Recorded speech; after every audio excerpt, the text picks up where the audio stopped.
Hello students, welcome back to the class. Today we will going to discuss Rod's law in case of non-volatile solute or non-volatile electrolytes. So and that will lead to the other topic that is called as colligative properties. तो students अब तक हमने क्या पढ़ा है उसको हम एक बार देख लेते हैं. अब तक हमने पढ़ा है कि सॉल्यूशन क्या होता है, कौन कौन से फैक्टर्स सॉल्यूशंस में सॉल्यूट और सॉल्वेंट को डिटरमाइन करवाते हैं. फिर हमने उसके बाद पढ़ा आपको सॉल्युबिलिटी क्या है, what is solubility meaning and the various factor that will determine the solubility of a substance. Third हमने पढ़ा था regarding the types of the solutions.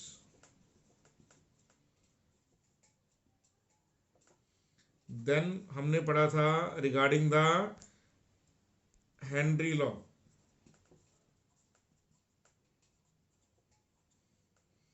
उसके बाद हमने जो फैक्टर पढ़ा था वो था vapour pressure.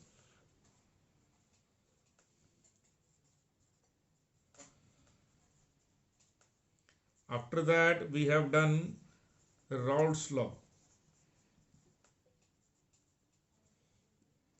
After that we have done positive and negative deviation of the Rod's law, and then we have discussed azeotrophs. So these are the topics till now we have already covered. If you have any problem regarding any particular fundamental, you can go back to our previous videos और वहाँ पे जाके आप check कर सकते हैं कि क्या क्या टॉपिक आपको कहीं पर भी कोई डाउट है आप चेक कर सकते हैं. Are you sure about that? अब इन टॉपिक्स के बाद हमारा नेक्स्ट टॉपिक जो आ रहा है वो आ रहा है rods law in case of non volatile solutes. ये जो पर्टिकुलर फीचर है ये लीड कर देती है एक नए टॉपिक में जिसका नाम है कॉलिगेटिव प्रॉपर्टीज. तो उसको हम वन बाय वन समझेंगे. तो let's move now. Okay, now first we will discuss about the meaning of colligative properties. So colligative properties are those properties colligative properties are those properties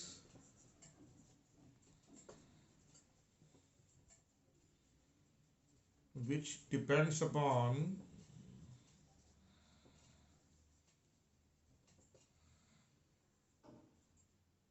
number of moles of a solute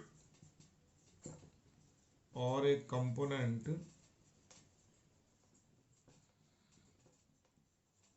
in the solution.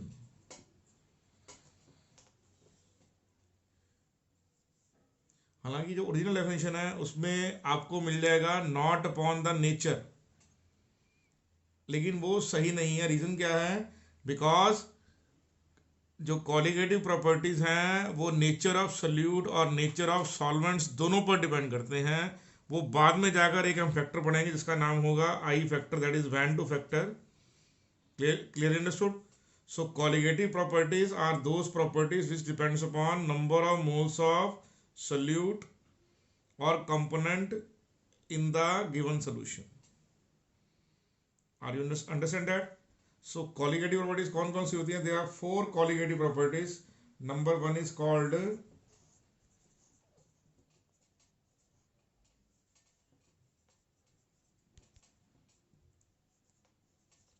relative lowering of vapor pressure. Second है elevation in boiling point. Number 3 है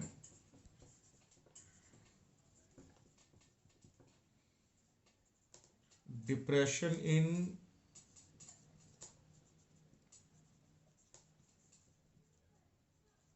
freezing point.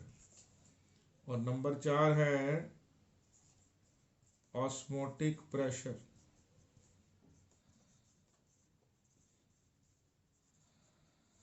I am repeating once more. Colligative properties are those properties which depend upon number of moles of solute.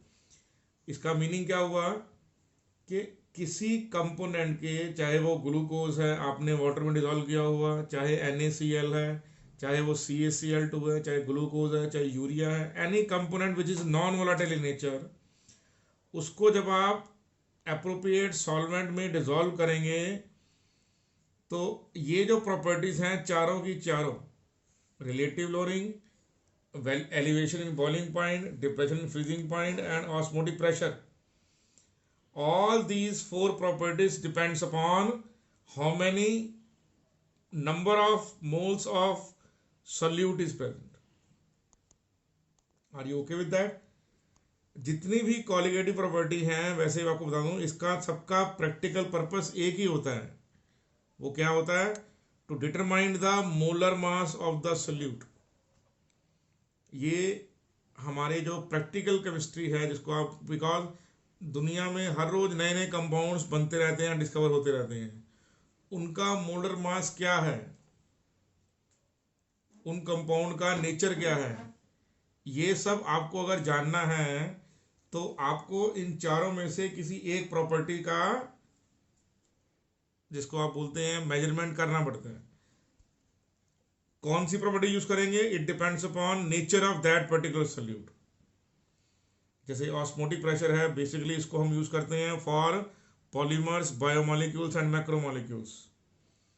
और जो elevation in boiling point है and depression freezing point है, that we use generally for electrolytes.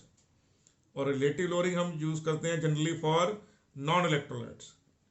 तो these are things जो आप practical observation में check करेंगे धीरे धीरे, जैसे से आप इसको आगे पढ़ते जाएंगे। Clearly understood? नाउ आप फर्स्ट टॉपिक पे लेके चलते हैं आपको, वो है relative lowering of vapour pressure, जो कि रिजल्टेंट है रॉड्स लॉ की एप्लीकेबिलिटी पे। तो I am giving you a pause, तो उसके बाद आप इसको नोट डाउन कर लीजिए।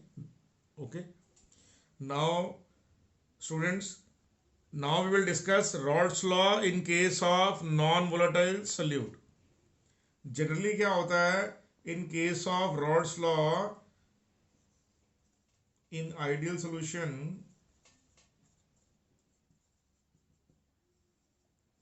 or normally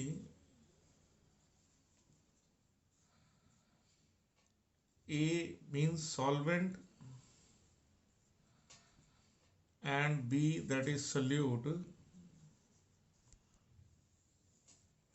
both are volatile in nature.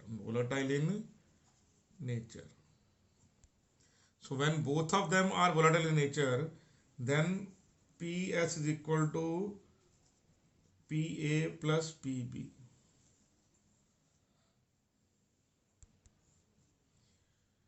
If A and B both are volatile, then vapor pressure of the solution depends upon partial pressure of the each component. But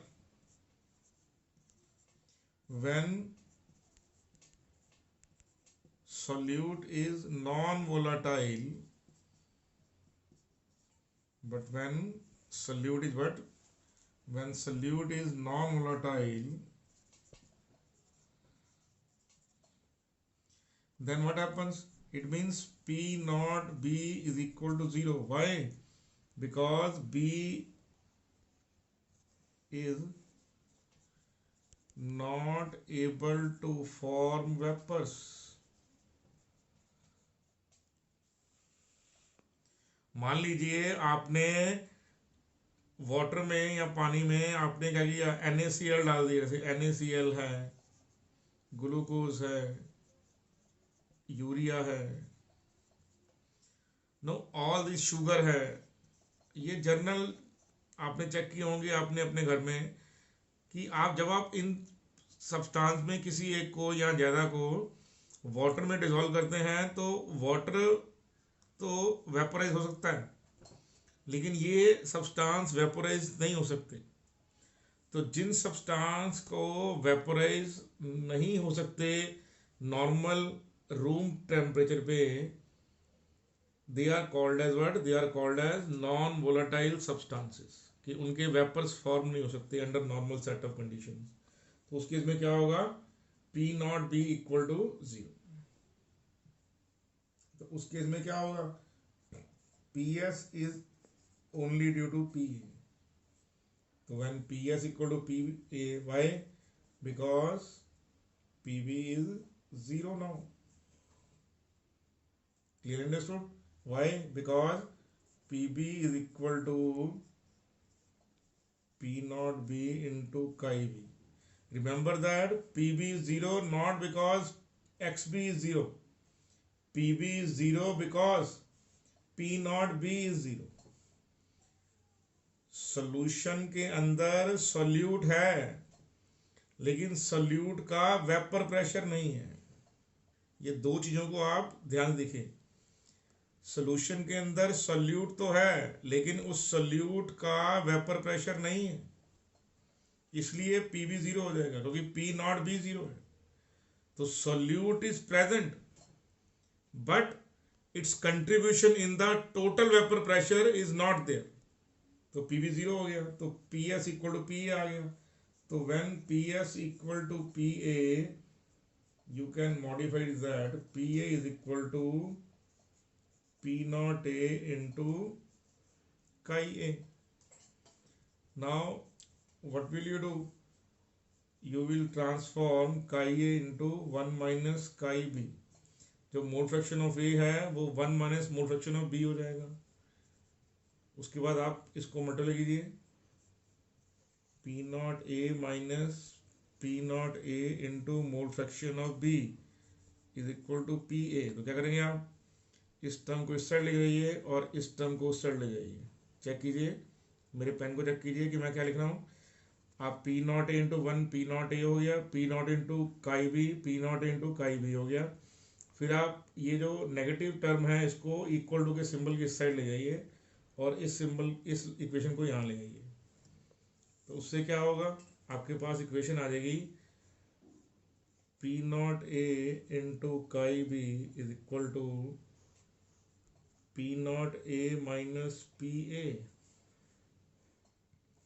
तो ये जो P naught A minus P A है ये क्या हो गया, इसको हम बोलेंगे डिप्रेशन इन वेपर प्रेशर और डिक्रीज इन वेपर प्रेशर और lowering of vapour pressure. P naught minus P A क्या है, चेंज इन वेपर प्रेशर। और अगर आप इस पी नॉट टर्म को नीचे ले जाएंगे तो फिर ये चेंज क्या होगा, रिलेटिव टर्म में जो नॉर्मल फर्स्ट जो प्योर कंपोनेंट है उसकी टर्म में इसका रिलेशन आ जाएगा कि उसके प्रपोर्शन में कितना चेंज आया। जैसे मान लीजिए आप बोलते हैं ना कि मेरे 100 में से 80 मार्क्स आए, तो आप 80% बोल देते हो, तो परसेंटेज निकालते हो आप, marks score divide by total marks into 100। Same to same यहाँ पर है कि आपने प्रपोर्शन में चीज निकाली, तो क्या करेंगे आप, एक्स बी को इधर रहने देंगे और P naught A minus P A by P naught ए से डिवाइड कर देंगे। तो काई बी इज इक्वल टू क्या आ गया, P naught A minus P A by P naught ए। तो ये जो आपके पास राइट हैंड में टर्म है उसको बोलते हैं relative lowering of vapour pressure.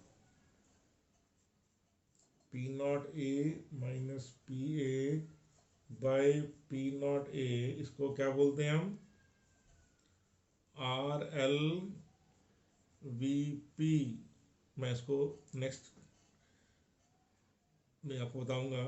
Are for relative, L for lowering, V for vapour, P for pressure. तो क्या होगा ये, relative lowering in vapour pressure. Relative lowering in vapour pressure is equal to which term, is equal to mole fraction of the non volatile solute जो lowering in vapour pressure है, जो lowering in vapour pressure है, ठीक है, वो equal to है मोल fraction of the dissolved solute. तो pause करके आप इसको नोट डाउन कर लीजिए प्लीज।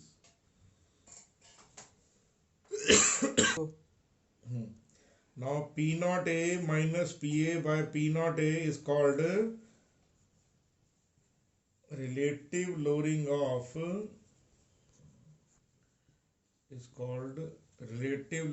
of vapor pressure.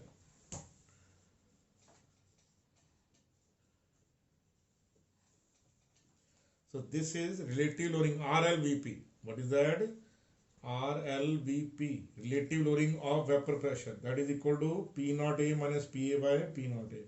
जो ऊपर वाला न्यूमरेटर का टर्म है इसको हम बोलेंगे लोअरिंग इन वेपर प्रेशर, और P नॉट से डिवाइड हो जाएगा तो बोलेंगे रिलेटिव लोअरिंग। तो ये किसके इक्वल है? काई बी के इक्वल है। अब जो काई बी की वैल्यू है वो है NA upon NA plus NB। तो ये वैल्यू क्या आपके पास आ गई? ये वैल्यू आपके पास आ गई Na। अब क्या है? For dilute solution, for dilute solutions क्या होंगे? इन विच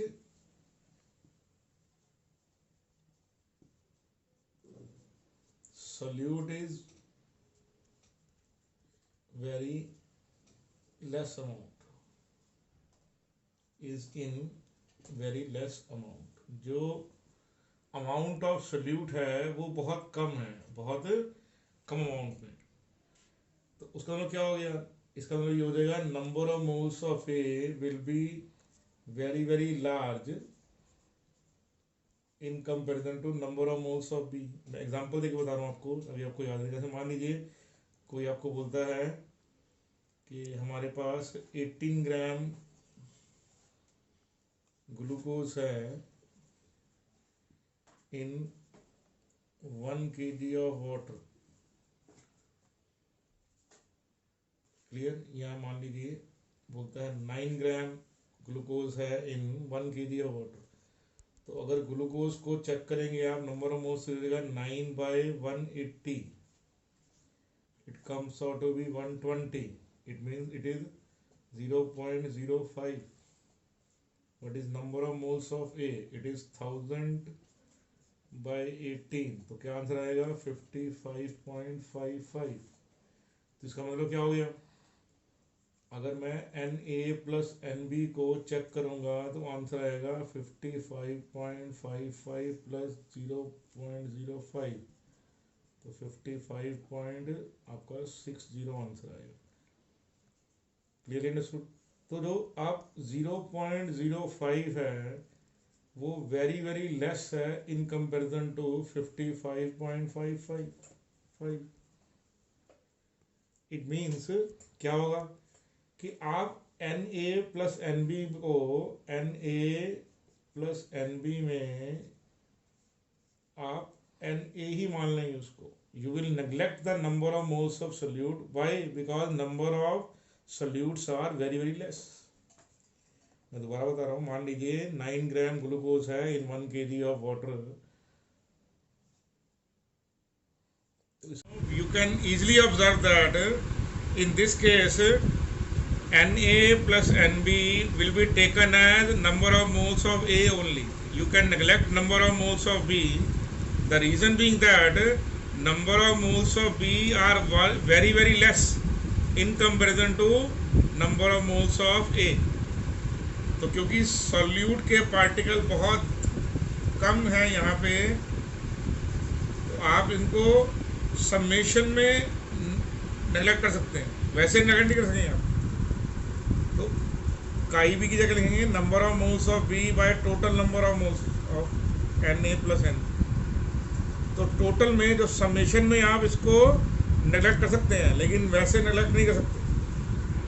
तो आपके पास आंसर क्या आ गया? आपके पास आंसर आ गया NB by Na is equal to P naught A minus PA by P naught A। तो आप बोल सकते हैं कि ये रिलेटिव लोडिंग का एक नया फॉर्मूला है। तो रिलेटिव लोडिंग एक तो है आपके पास ये नंबर 1 इक्वेशन, दूसरी ये भी उसका एक मॉडिफिकेशन कर सकते हैं। नेक्स्ट आप चेक करें तो क्या होगा, देखिए मैं इसको नंबर ऑफ मूव्स को ऐसे लिख रहा हूँ इंटू 1/NA। अब मैं NA को क्या लिखूंगा, NA को लिखूंगा WA/MA। अब MA को मैं यहाँ से ऊपर ले जाऊंगा, तो मेरे पास आंसर क्या आ गया, NB into 1/WA into MA। Next इसके बाद मैं करूँगा इसको 1000 से मल्टीप्लाई 1000 से डिवाइड, तो क्या आंसर आएगा, NB इंटू 1000। मैंने क्या किया, WA को ऊपर 1000 से मल्टीप्लाई किया और सेम टू सेम 1000 से डिवाइड किया। तो ये जो टर्म है NB इंटू 1000/WA, ये जो पूरी टर्म है यहाँ पे, ये किसके इक्वल है, ये है number of moles dissolved in 1 kg of the solvent. तो ये टर्म कौन सी आ गई, ये टर्म आ गई मोलैलिटी।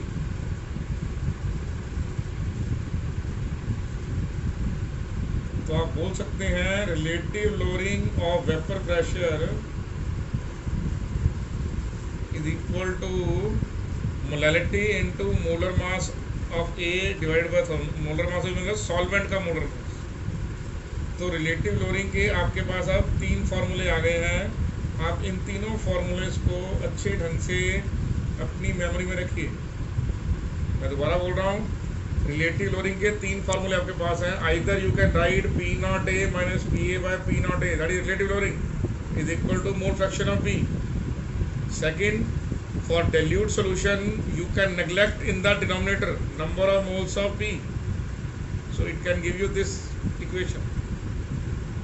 और थर्ड क्या है, if you further simplify the given equation, तो क्या करेंगे, नंबर ऑफ मोल्स को आपने कन्वर्ट कर दिया गिवन मास बाय मोलर मास का, NB को ऐसे रहने दिया, कोई चेंज नहीं है।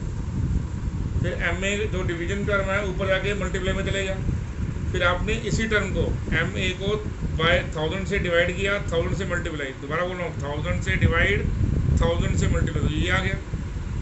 तो ये जो पहली टर्म है इसकी number of moles of solute present in 1 kg of solvent, ये क्या है, बाय डेफिनेशन मोलैलिटी है, तो मोलैलिटी लिख दिया।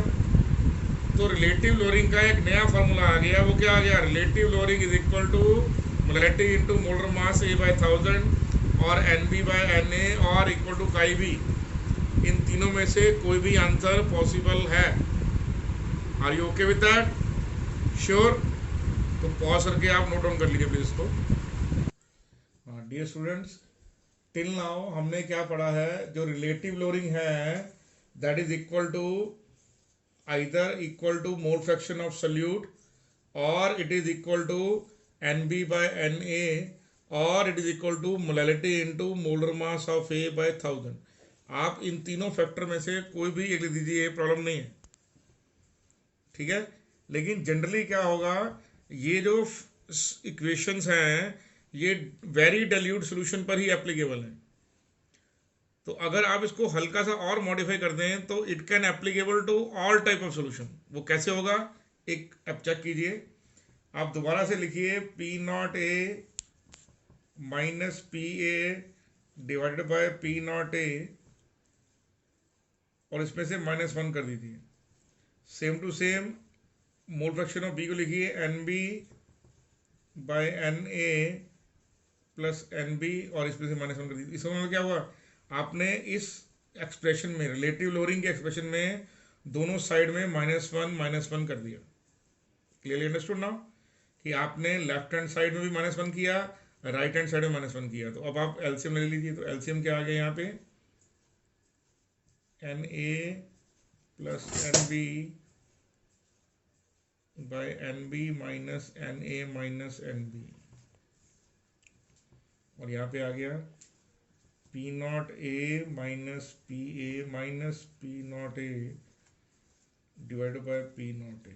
तो क्या हुआ यहाँ पे, देखिए एलसीएम लिया आपने, तो NB से NB कैंसिल हो गया, पी नॉट ए से पी नॉट ए, तो आंसर क्या है माइनस पी ए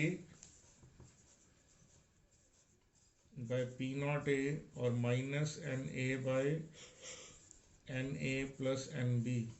तो नेगेटिव से नेगेटिव सिंबल कैंसिल हो गया, तो मेरे पास एक नया रिलेशन आ गया। वो क्या आ गया, P A by P naught A is equal to N A plus N B.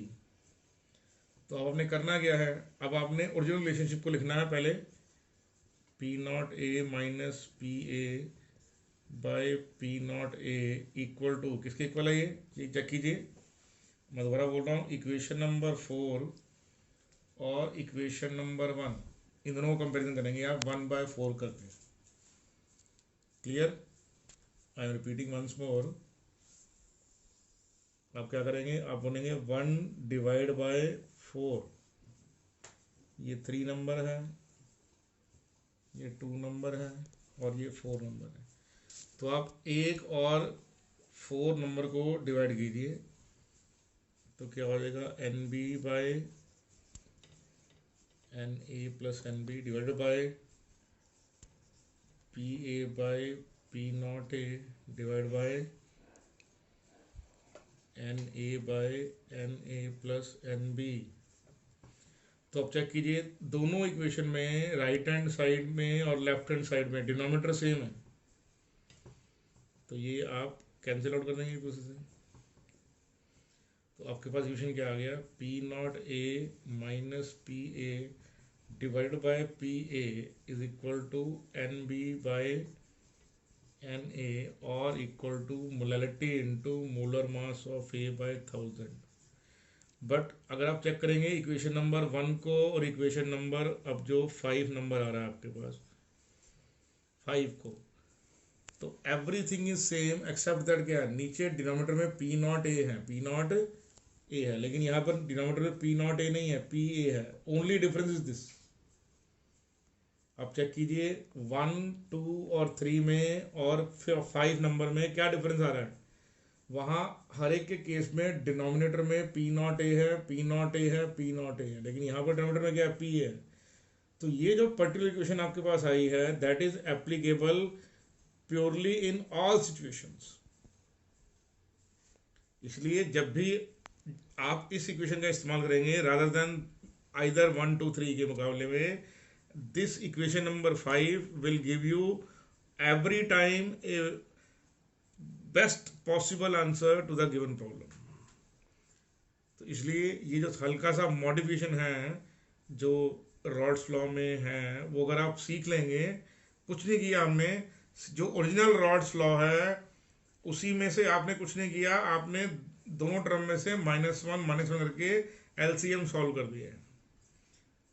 तो जो नया इक्वेशन आया है P naught A minus P A by P A equal to N B by N A, that will give you accurate answer in all possible situations.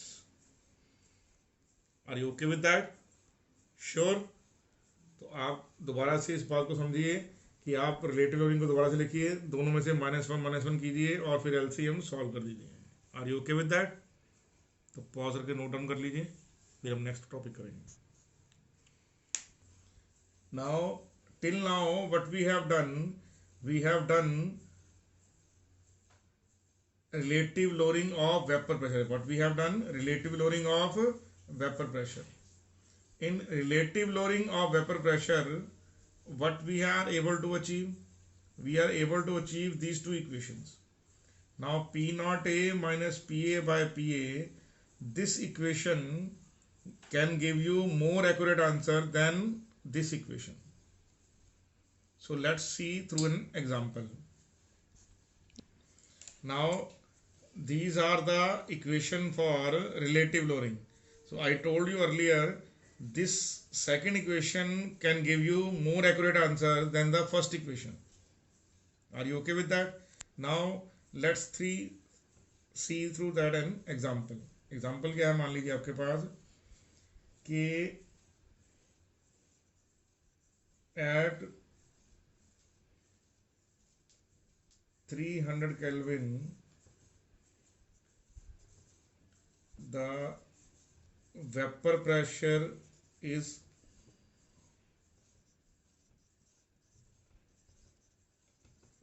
decreased by 20% on adding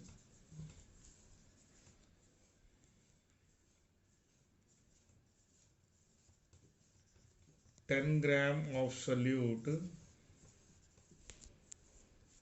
in 180 gram of water। कि मान लीजिए P naught ए की value आपके पास है P, तो P A की value कितनी है 20% डिक्रीज हो गई है, तो कितना हो जाएगा 0.8 P. Clear understood now. W A आपको गिवन है, कितना गिवन है 180 gram of water is given to you. तो अगर मैं आपसे पूछूं इसका मोलर मास क्या है सोल्यूट का, तो उसको आपको बताना what is molar mass of solute. तो आप करेंगे क्या, आप इस वैल्यू को यहाँ इक्वेशन पुट करेंगे, P naught A minus P A by P A gives you N B by N A. तो P naught is P, P A is 0.8 P and P is also 0.8 P. What is NB? Given mass by molar mass. What is NA? Given mass by molar mass. So what could be the answer? 0.2 P divided by 0.8 P equal to 10 by MB by 10. Are you sure about that? Clearly understood? So this will, what will happen in this case? It will cancel out each other. So what is MB equal to 1 by MB is equal to 1 by 4. 10 will cancel out each other. Are you okay with that? I am repeating once more, that is 10 by MB into 180 by 18. 18 is the molar mass. So 18 will cancel out this, answer will be 10. So 10 will cancel out this 10. So what is MB equal to? Molar mass will be 4. So this is how you will find out the given answer. Are you sure about that? So this is one example of relative lowering. Okay, sure? So please note it down this. I am pausing the video now. Next topic we will discuss is about the elevation in boiling point. So elevation in boiling point is very important property which we are now going to discuss. Okay, so first we will discuss what is boiling point means.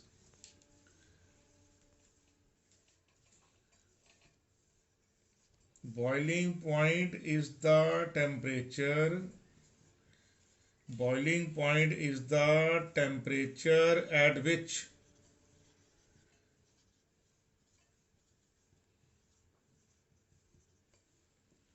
vapor pressure of the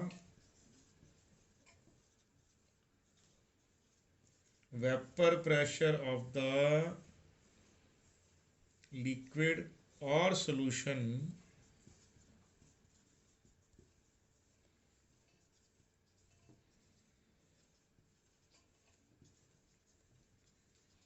becomes equal to the atmospheric pressure.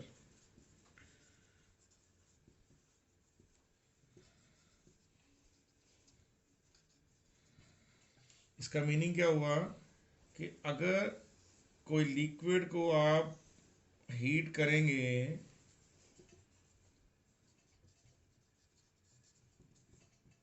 तो धीरे धीरे उसका, मान लीजिए ये जो line है that is equivalent to 1 atmospheric.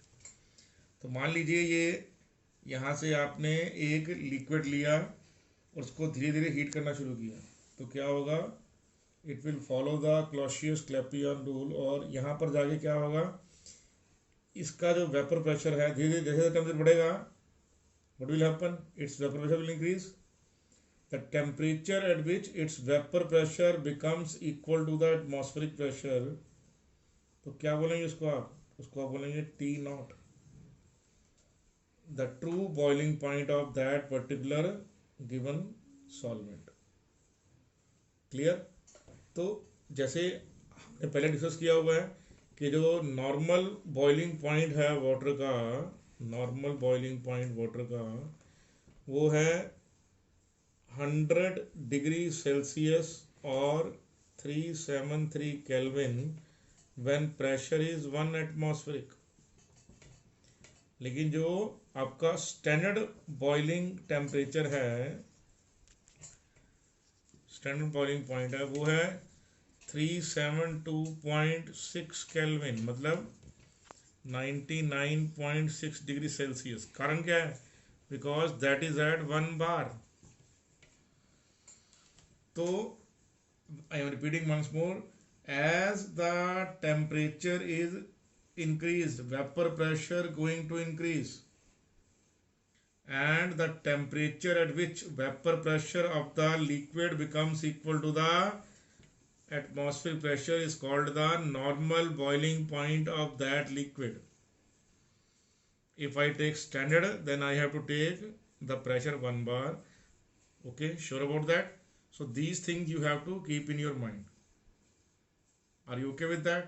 Now, since we have already taken a one view in the Rod's law that if you added non-volatile solute, it will decrease the vapor pressure, and that decrease in vapor pressure is directly proportional to the amount of non-volatile solute which you dissolved in the given solvent. जितना आप non volatile solute dissolve करवाएंगे एक given solvent में, उसी proportion में उसका vapour pressure में decrease observe होगा. ये अभी अभी हमने पढ़ा है लास्ट टॉपिक में, जिसका नाम था relative lowering of vapour pressure. Meaning कि अगर आप किसी सॉल्वेंट में नॉन वोलेटाइल सोल्यूट को ऐड करते हैं, तो वो जो नॉन वोलेटाइल सोल्यूट है, वो नॉन वोलेटाइल सोल्यूट, उसका वेपर प्रेशर डिक्रीज हो जाएगा, और उसको हमने नाम दिया था relative lowering of vapour pressure. तो जो relative lowering of vapour pressure है वो directly proportional to mole fraction of solute के है. तो जब वेपर प्रेशर डिक्रीज होगा तो ऑब्वियस है बॉइलिंग पॉइंट इंक्रीज होगा. क्लियर? तो इसको अब हम एग्जांपल के थ्रू समझाएंगे आपको. तो अभी हम नेक्स्ट प्रॉपर्टी पढ़ने वाले हैं, elevation in boiling point. Elevation means increase in boiling point. जब आप नॉन वोलेटाइल सोल्यूट ऐड करते हैं किसी सॉल्वेंट में, तो उसका बॉइलिंग पॉइंट इंक्रीज होता है. क्यों होता है अब हम चेक करेंगे. श्योर? पॉज करके इसको नोट डाउन कर लीजिए please. Now in case of pure liquid, consider 2 examples. One containing in the vessel you have pure liquid, and in the same vessel, in the same amount of solvent, you have taken some non volatile solute. मान लीजिए एक में pure water है और दूसरे में क्या है, वाटर प्लस NaCl है, या वाटर प्लस ग्लूकोज है, या वाटर प्लस फ्रक्टोज है, या वाटर प्लस सुक्रोज है, कुछ भी मान लीजिए आप. तो यहाँ पर डिजॉल्व किया हुआ है आपने. तो होगा क्या यहाँ पे कि प्योर लिक्विड में पूरी की पूरी सरफेस अवेलेबल है किसके लिए, वेपर बनने के लिए. The whole surface is available, the whole surface is available for vaporisation. लेकिन सोल्यूशन में ऐसा नहीं है. सोल्यूशन में क्या है, the solute is homogeneously present. क्योंकि होमोजीनियस सोल्यूशन है तो solute particles are also present everywhere. तो because solute particles are also present on surface, तो क्या होगा, the surface area where solute particles are present, that surface is not available for vaporisation. So it means what, it means the area available for vapour formation is decreased. तो जब vapour pressure का area decrease हो गया है तो इसका मतलब क्या हुआ, कम वेपर्स बनेंगे। जब कम वेपर्स बनेंगे तो वापस लिक्विड फेज में भी कम ही वापस आएंगे, क्योंकि जब जब वेपर्स और लिक्विड आपस में इक्विलिब्रियम में हो जाते हैं तभी उसको बोलते हैं वेपर प्रेशर। मतलब वेपर प्रेशर जो है वो मैक्सिमम पार्शियल प्रेशर है under given set of conditions. तो इसका मीनिंग क्या हो गया, इसका मीनिंग ये हो गया कि सरफेस एरिया डिक्रीज हो गया है जो हमने अवेलेबल करवानी है वेपर्स बनने के लिए। तो उससे क्या होगा, ऑब्वियस है यू रिक्वायर मोर हीटिंग, आपको और हीटिंग चाहिए।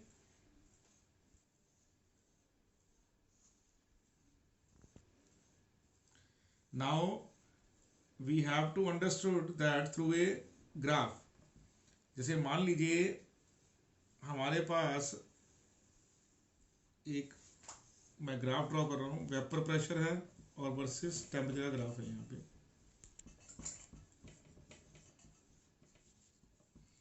तो मान लीजिए this is line of 1 atmospheric.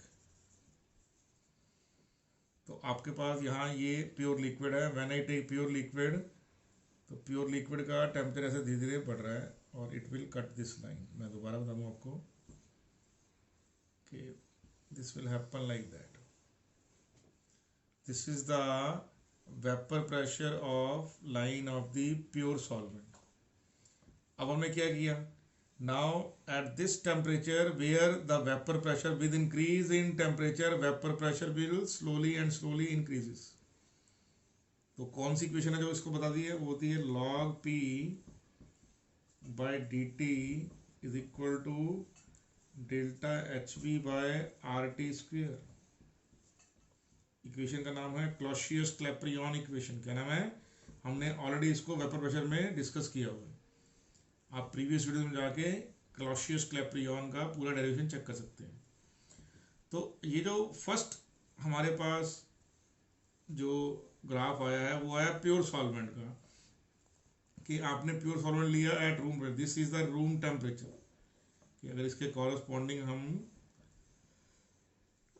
यहाँ कर देंगे तो ये मान लीजिए RT कर देंगे, माने रूम टेम्परेचर। तो आपने उसको हीट किया, धीरे धीरे हीट करते गए वेपर प्रेशर इंक्रीजिंग। तो when the vapour pressure becomes equal to the 1 atmosphere, तो क्या होगा आपके पास, तो आपके पास बॉइलिंग स्टार्ट होगी। तो अगर हम इसके कॉरस्पॉन्डिंगली यहाँ पे एक लाइन ड्रॉ कर दें parallel to the Y axis, तो जहाँ पे जाके टच करें इसको बोलेंगे T0B, boiling point of the pure liquid. अब आपने क्या किया, आपने इसी सॉल्वेंट में मान लीजिए थोड़ा सा नॉन वोलेटाइल सोल्यूट डिजोल्व कर दिया eight room temperature, same temperature, उतना ही सॉल्वेंट लिया सेम अमाउंट का। तो vapour pressure solvent would decrease, वो नीचे जाएगा, यहाँ पे पहुंच जाएगा। क्योंकि आपने अभी भी पढ़ा है as soon as you add the non volatile solute, okay, relative lowering happens. Immediate क्या होता है, लोअरिंग ऑफ वेपर प्रेशर होती है। तो ये वेपर प्रेशर यहाँ पहुंच गया। तो जो वेपर प्रेशर यहाँ पर आपके मान लीजिए यहाँ पर रूम टेम्परेचर में पहले P आपके पास 1 था, अब ये P2 पहुंच गया। क्लियर। अब आपने उसको दोबारा से सेम हीट करना शुरू किया, तो it will follow the same path. तो धीरे धीरे टेम्परेचर बढ़ेगा बढ़ता जाएगा। तो it will follow the Clausius Clapeyron rule. तो यहाँ पर जाके वो लाइन कट करेगी 1 एटमॉस्फेरिक का। वाई, बिकॉज वो तो रूल को फॉलो कर रहे हैं। Now you can see that now it cuts the line here of 1 atmospheric. तो अगर आप दोबारा से इसको टेम्परेचर के ऊपर चेक करेंगे तो ये आ जाएगा TB। तो TB क्या है यहाँ पे, ये है एबनॉर्मल बॉइलिंग पॉइंट, और boiling point after you add the solute. तो आप चेक कीजिए यहाँ से यहाँ क्या हुआ, इंक्रीज। क्या हुआ यहाँ पे, इंक्रीज हुआ। तो इंक्रीज का जो वर्ड है उसको बोलते हैं एलिवेशन। क्या बोलते हैं, एलिवेशन। तो बॉइलिंग पॉइंट एलिवेट हो गया, बॉइलिंग पॉइंट बढ़ गया, बॉइलिंग पॉइंट इंक्रीज हो गया। क्लियर अंडरस्टूड और नॉट? अब हम चेक करते हैं। देखिए एक चीज़ और समझ लीजिए आप लोग, ये जो लाइन है, देखिए ये लाइन किसकी है, ये लाइन है रिगार्डिंग द, ये वो टेम्परेचर की लाइन है जिस पर प्योर सॉल्वेंट क्या करता है, बॉयल होता है। The temperature at which pure solvent has vapour pressure of 1 atmospheric, जैसे देखिए टी नॉट बी पर, at T naught B vapour pressure of pure solvent क्या है, चेक कीजिए। आंसर है 1 एटमॉस्फेरिक और नॉट, चेक कीजिए। टी नॉट बी क्या है यहाँ पे, 1 एटमॉस्फेरिक, प्योर वाटर की 1 atmospheric. But at the same temperature आप चेक कर लीजिए, ये क्या है, वेपर प्रेशर ऑफ सोल्यूशन, ये क्या है, वेपर प्रेशर ऑफ सोल्यूशन, तो ये पी डैश हो गया। दोबारा चेक कीजिए, टी नॉट बी क्या है, टी नॉट बी है boiling point of the pure liquid. उस समय प्योर वाटर का वेपर प्रेशर क्या है, 1 atmospheric. But at same temperature vapour pressure of solution क्या आ रहा है आपके पास, आप चेक कर लीजिए, पी डैश। इसका मतलब क्या हो गया, जिस टेम्परेचर पर प्योर सॉल्वेंट बॉयल कर रहा है उसका वेपर प्रेशर 1 एटमॉस्फेरिक है, पी नॉट क्या है, less than 1 atmospheric. Clearly understood? That's why it is not boiling eight the same temperature.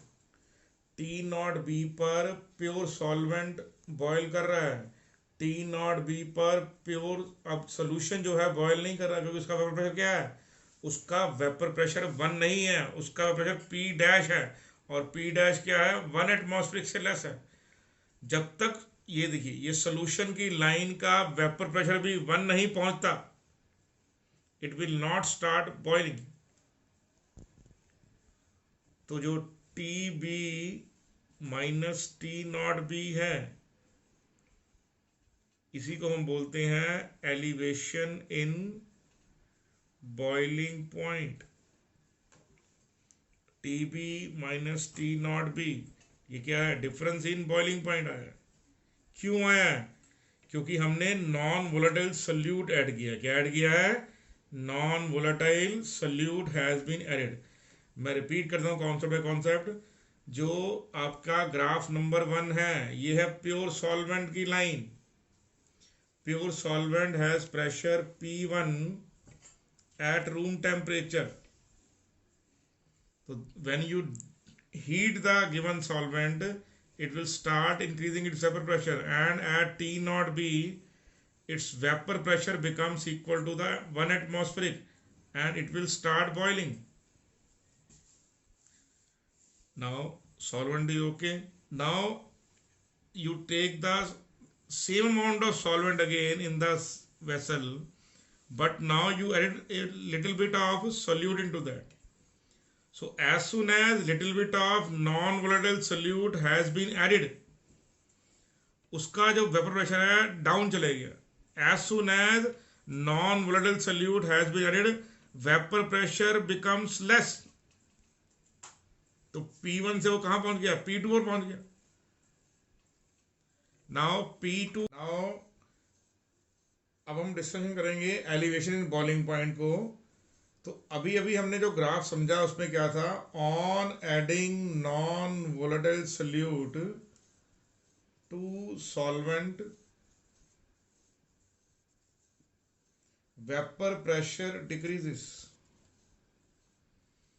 अगर आपने नॉन वोलेटाइल सोल्यूट ऐड किया है किसमें, एक सॉल्वेंट में, तो वेपर प्रेशर डिक्रीज होता है. इसको दोबारा से हम समझेंगे कि ये मान लीजिए हमारे पास एक प्योर लिक्विड है जिसमें कोई भी इम्प्योरिटी नहीं है. तो उसको हमने लिया और रूम टेम्परेचर पे लेने के बाद उसको हमने हीटिंग स्टार्ट किया. तो after reaching at this point क्या होगा, the vapour pressure of that pure liquid becomes equal to the vapour pressure of 1 atmospheric, जो आउटर एटमॉस्फेरिक का प्रेशर है उसके इक्वल हो गया, तो क्या हो गया, उसमें बॉइलिंग स्टार्ट हो गई।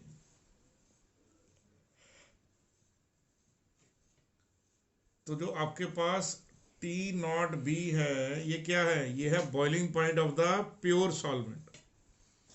दोबारा समझिए, आपने एक प्योर लिक्विड लिया और उसको यहाँ पर, ये मान लीजिए ये जो है आपके पास जो डॉटेड लाइन है, ये किसकी है, ये है रूम टेम्परेचर की लाइन।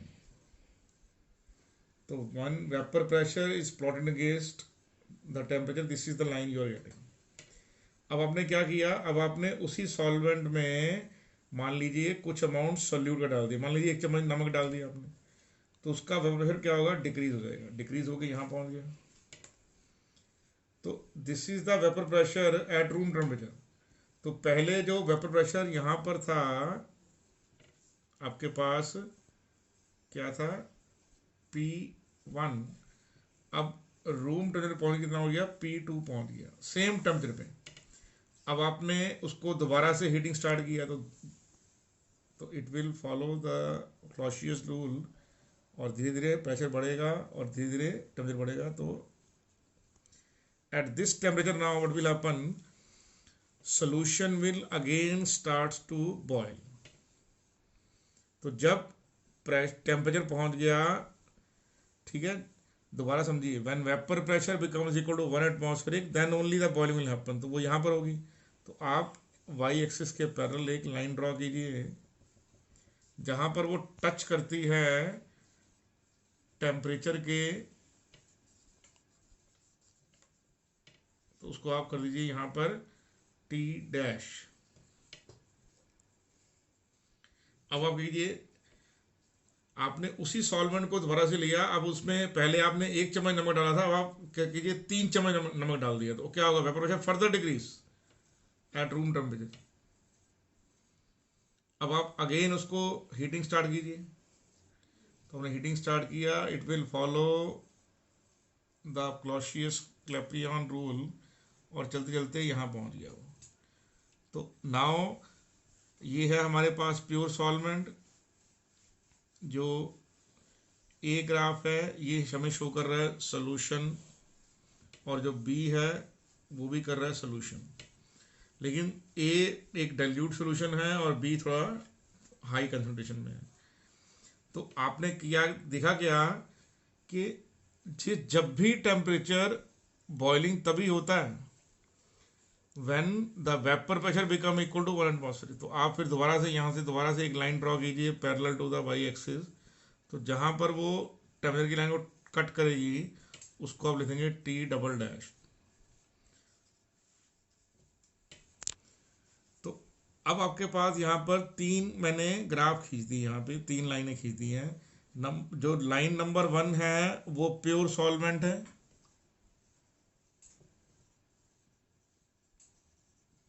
जो लाइन नंबर ए है वो सोल्यूशन नंबर ए है, और जो बी लाइन है वो सोल्यूशन बी है। But solution A and solution B containing the same solute, only the amount is different. A और बी सेम सोल्यूट के सोल्यूशन है with different amount, B has more amount of solute than A. तो आप बोल सकते हैं कि solute के जो मोल्स हैं वो number of moles of solute जो है वो बी में थोड़ा ज़्यादा है। क्लियर आपको अंडरस्टैंड? अब आप ध्यान से इस ग्राफ को चेक कीजिए और थोड़ा सा मैथमेटिकल ध्यान दीजिए, और पेन को देखिए, पेन कहाँ कहाँ किस लाइन को टच कर रहा है। अब देखिए at T naught B, at T naught B जो प्रेशर है वो पी नॉट है, कितना है, एट टी नॉट बी हमने उसको क्या माना है, boiling point of pure solvent.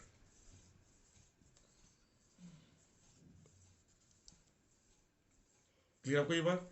ये क्या है, boiling point of the pure solvent वो, और उसका कॉरस्पॉन्ड जो प्रेशर है वो 1 एटमॉस्फेयर, उसको पी नॉट मान दिया, तो उसको आपने पी नॉट कर दिया।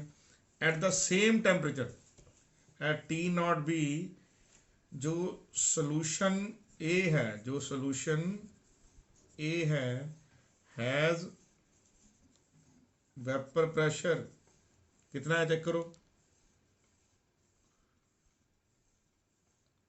तो बोलेंगे सर पी डैश है, यहाँ पे कितना है, पी डैश है।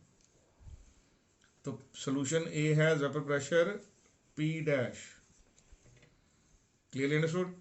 Eight the same temperature at T naught B, solution B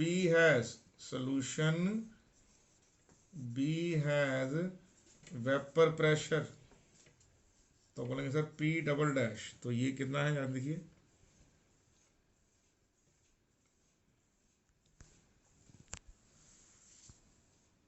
तो ये P डबल डैश आ गया।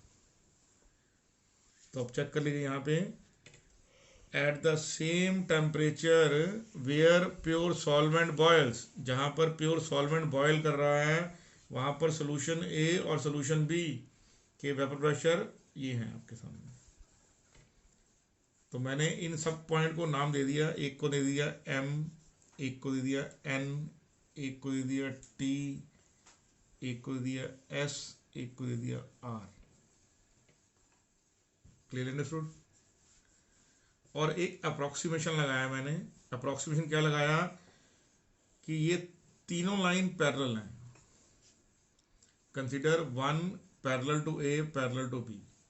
अब दोबारा से ध्यान से समझिएगा इस पॉइंट को, जब टेम्परेचर टी नॉट बी है वो क्या है, pure boiling point of the solvent, उस समय जो प्रेशर है वो कितना है, P not, that is 1 atmospheric. Eight the same temperature solution A has, जो एस पॉइंट है वो किसे कॉरस्पॉन्ड है, प्रेशर P1 के। Eight the same temperature T naught B, जो लाइन जो सोल्यूशन बी है वो कट कर रहा है आर पॉइंट पे, चेक कीजिए ध्यान से, और उसका प्रेशर कितना बन रहा है, P double dash. Are you sure about that? ठीक है, तो आप मान लीजिए, कंसिडरेशन कीजिए अपने माइंड में, अब ये पॉइंट क्लियर है आपको यहां तक। तो मान लीजिए लाइन 1 कंसिडर करना है आपने, लेट अस कंसिडर, मान लीजिए लेट अस कंसिडर जो लाइन 1 है वो पैरेलल टू लाइन S है और पैरेलल टू लाइन R है। आप इसको ऐसे पैरेलल लाइन मान लीजिए, 1 2 एंड 3 है, नहीं है लेकिन कंसिडर कर लीजिए, मान लीजिए एक अप्रोक्सीमेशन लेते हैं, टेक एन अप्रोक्सीमेशन।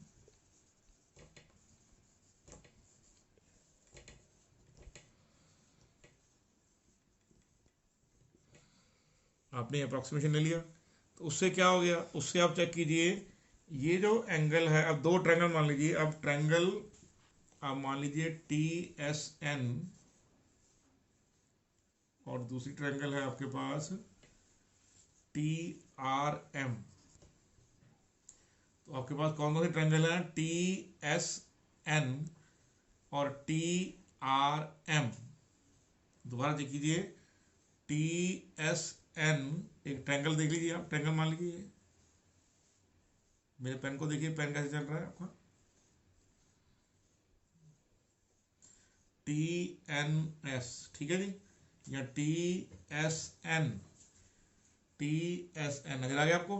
दूसरा है TRM, TRM चेक कीजिए ध्यान से, TRM, ये दो ट्रायंगल नजर आ गई आपको। इन दोनों ट्रायंगल में क्या है, जो एंगल T है वो 90 डिग्री का है और कॉमन एंगल है, कौन सा एंगल है, ये कॉमन एंगल है, angle T is 90 degree and that is common. अब ये लाइन पैरेलल है, अगर एंगल लाइन 1 लाइन A और लाइन जो B है पैरेलल हो तो ये ट्रांसवर्सल क्या करेगी,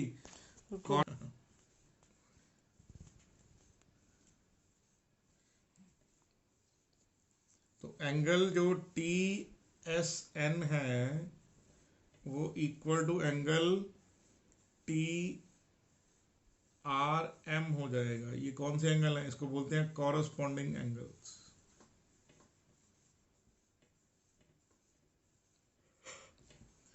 तो फिर अगर ट्रायंगल की दो एंगल इक्वल हो, थर्ड ऑटोमेटिक इक्वल होता है, तो बाय एंगल एंगल कॉर्नरी क्या आंसर आ जाएगा आपके पास?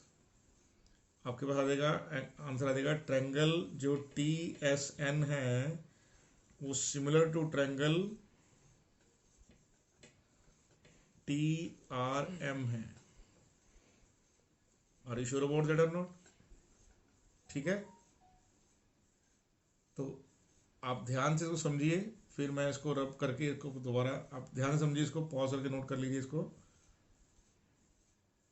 Okay, sure. तो हमने ग्राफिकली प्रूव कर दिया कि जो एंगल टी एस एन है और जो ट्रायंगल सॉरी जो ट्रायंगल टी एस एन है और जो ट्रायंगल टी आर एम है, ये दो ट्रायंगल जो हैं आपस में सिमिलर हैं। तो हमने प्रीवियसली पढ़ा हुआ है, if triangles are similar corresponding sides are in proportion. तो क्या होगा? जो एंगल टी एस एन होगा उसका जो टी एन होगा वो डिवाइड करेंगे हम टी एम से। तो टी एस जो टी एन साइड है वो छोटे ट्रायंगल की है और टी एम साइड बड़े ट्रायंगल की है। इक्वल टू किसके होगा? तो आंसर होगा T S by T R. अब टी एन की वैल्यू क्या है? टी एन की वैल्यू है T slash B minus T naught B. T M की वैल्यू क्या है? आप चेक कीजिए, ये टी एम की वैल्यू है, ये देखिए। तो टी एम की वैल्यू है T B double slash minus T. देखिए दोबारा समझिए, ये जो वैल्यू है ये वैल्यू किसके इक्वल है? देखिए ये वैल्यू है टी एन के इक्वल, और ये जो पूरी की पूरी इक्वेशन है ये जो वैल्यू है किसके इक्वल है? ये इक्वल है टी एम के। तो मैंने टी एन कर दिया और टी एम कर दिया, यस और नो? तो टी एम और टी एन की जो वैल्यू कर दी। अब टी एस की वैल्यू क्या है? टी एस की वैल्यू है P naught minus P one divide by, और टी आर की वैल्यू क्या है? P naught minus P double dash. अब चेक कर लीजिए आपके सामने, ये जो वैल्यू है टी एस की वैल्यू है, ये जो वैल्यू है टी आर की वैल्यू, मैंने सिर्फ वैल्यूज पुट की है। तो ये जो आ गया, ये जो आ गया आपके पास क्या आ गया? डिफरेंस आ गया बॉइलिंग पॉइंट का। तो बोलेंगे टी नॉट बी स्लैश, और नीचे क्या आ गया? तो ये क्या आ गया? Difference in boiling point in solution 1, difference in boiling point in solution 2 equal to what?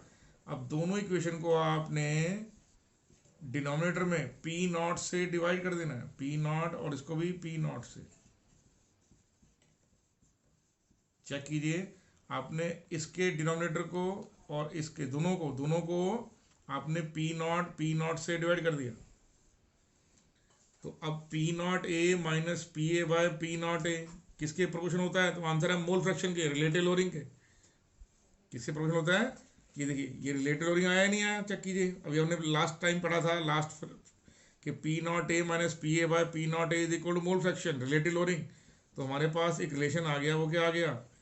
वो आ गया delta T B slash by delta T B double slash equal to